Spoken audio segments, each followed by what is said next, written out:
two of us, so it's a lot faster.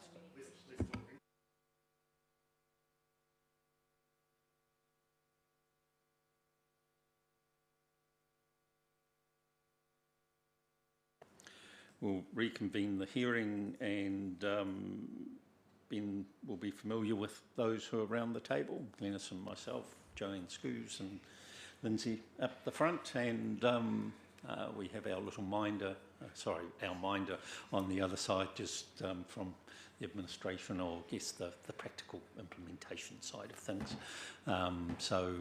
Welcome to Thanks. The hearing that's dealing with the residential sections.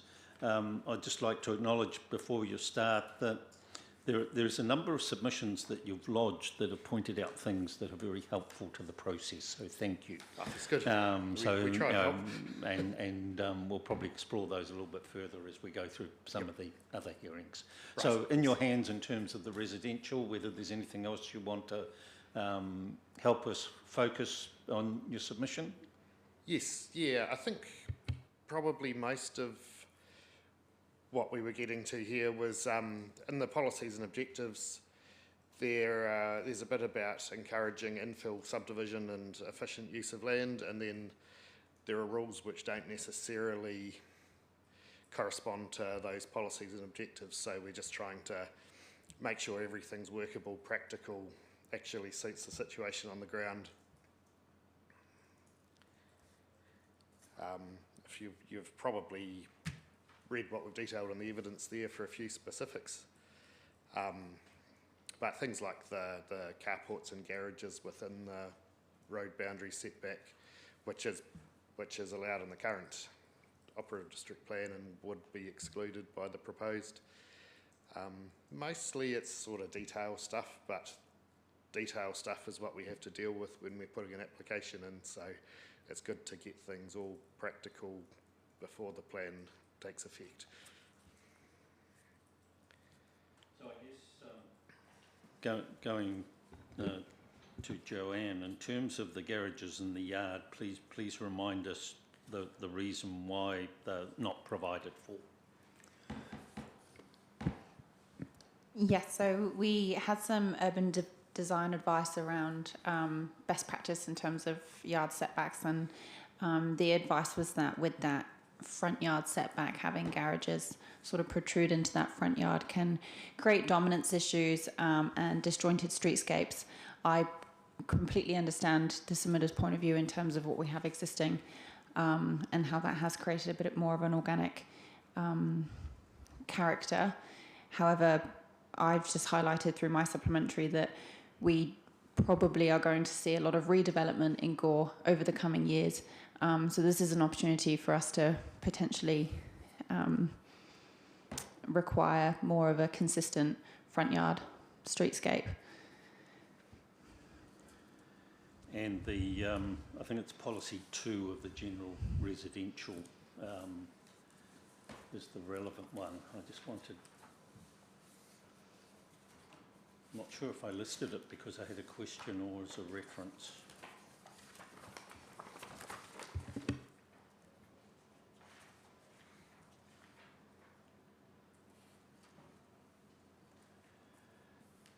So on some of these smaller lots, you're allowed a primary dwelling and a secondary dwelling? Yes, that's correct. A residential unit and a minor residential unit. And the recommended provisions in your report envisage sites down to about 360 square metres? Potentially, yeah. That in effect you can have 2 dwellings on? Yeah, so the minor residential units are restricted in their size, so they are smaller. Yeah, up to a maximum of 60 square metres. Because I'm just trying to think of a site layout that in effect has 2 dwellings on it. If you look around, I guess, heading towards the supermarket, past there, the residential area, which I call, I guess, the retirement area of town, notwithstanding I had a property there for a number of years, that has a lot of interconnected type buildings on it, as well as smaller townhouses. That's where there are a number of garages at the front of sites. So what came through to me is that in the standard residential, or in the general residential area, there seems to be a different character of development when you compare it to the areas that are zoned for medium density and certainly for large lot. And I could fully understand from an urban design point of view, on the large lot ones, you do want that openness connected. So I'm interested from Ben in terms of, you've done a number of consents in the different areas. Yes. And I'd appreciate some feedback from you in terms of what I've just described. And yeah, I'll leave it at that. Yeah, so probably where I would see that the most is in, say, an infill subdivision of an existing 800 odd square metre lot into two lots of around 400, in order to provide a more useful living space on the site. People will often prefer to push a carport or garage into that front yard where they can, especially where it's on the north side of a street. And by pushing into that road setback on the south side, they are then able to create a more useful living space on the north side of the house where it's sunny. And so it's I think, a question of efficient use of space, practicality. Your example of potentially a 360 square metre section with a primary and secondary residential units, I think it would be unlikely for 2 units like that to actually be built on a site that small, because there are quite a number of other different proposed rules that would have to be complied with around yard space, setbacks, impermeable areas. So I think it would just come down to practicality, that I don't know that you would actually fit a 60 metre squared secondary residential unit along with the primary residence on a site that small. I know from experience too that some of the garages on the older homes you couldn't get 2 cars or even sometimes 1 car comfortably into them, and so people like to build a carport. Yes. Outside. Yeah. Does that happen often? I have seen, in my own experience, we did that because our garage was difficult to get into as well, and there's some up on Aotea Crescent that are the same. Yes, with newer builds that I've seen, it probably tends to be either a garage or a carport, but less often for people to have both. I think some people still would. They might have a garage and they'd park a boat or a caravan or something in their garage, and then they'd still like a covered parking area. But more often, at least at the sort of subdivision and development stage, we don't see many that have a garage and a carport attached to the garage. Yeah. Probably one difference that I'd just expand on a bit there is some of the older houses around town, you do see a few old ones where there's a garage opening directly across the footpath onto the street. And with the current operative plan, or what's in the proposed plan, that wouldn't be allowed to happen. I think you might have seen the example attached with that evidence, where the garage opens parallel to the street, and then that also provides turning area with the driveway so that the vehicles entering and leaving forwards. So yeah, a more practical solution than some of those old ones where a vehicle might pull up and stop in front of a garage but actually be blocking the footpath to do it. And there was a plan change that actually stopped garages being built so you could drive straight in. You had to drive onto the property and then parallel. So I guess a couple of things came out of that exchange in terms of the urban design impacts whether there's a difference between garages and carports. If you can see through or whatever. And Ben picked up the other note that I had here, was that I've been trying to work out what's more important, the urban design or creating a good living environment in someone's yard. Is it the community good versus actually having a good living environment? So there's two issues there if you'd like to respond to those. Sorry to do two at once. No, that's okay, I understand. I think you're correct in that there's two considerations. There's the streetscape part of things, character, amenity, dominance. Actually, there's probably three. So there's your streetscape, your dominance, the attractiveness of the street, whether or not you've got sort of block walls sort of too frequently or not. There's then on-site amenity and workability of a site, which is important. And then we've got that transport efficiency and safety element of carports or garages facing directly onto the street and not having vehicle crossings directly into them. So if we take them one by one, the streetscape and dominance, obviously having some consistency in the plan is helpful to achieve an overall character.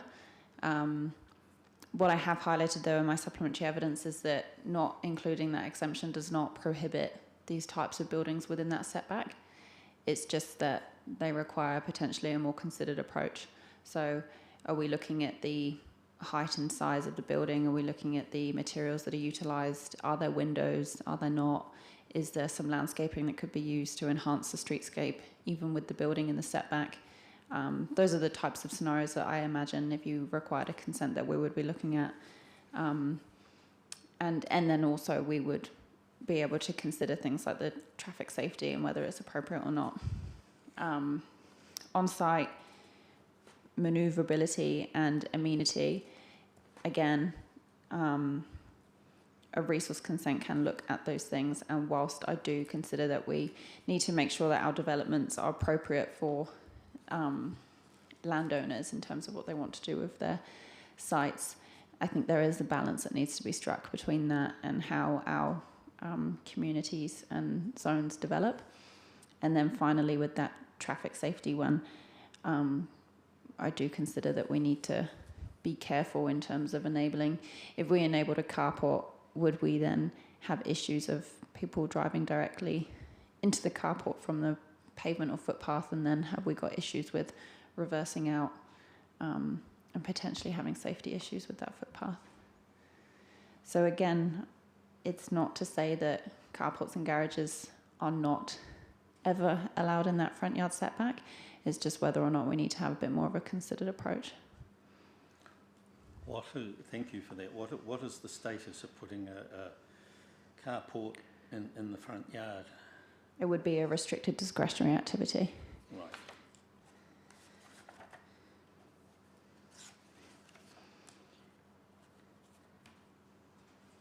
And the matters of discretion would be restricted to safety and efficiency of the road network, the effects on the character and amenity of the streetscape, including dominance, the compatibility with the surrounding environment, and the reason for the reduced setback.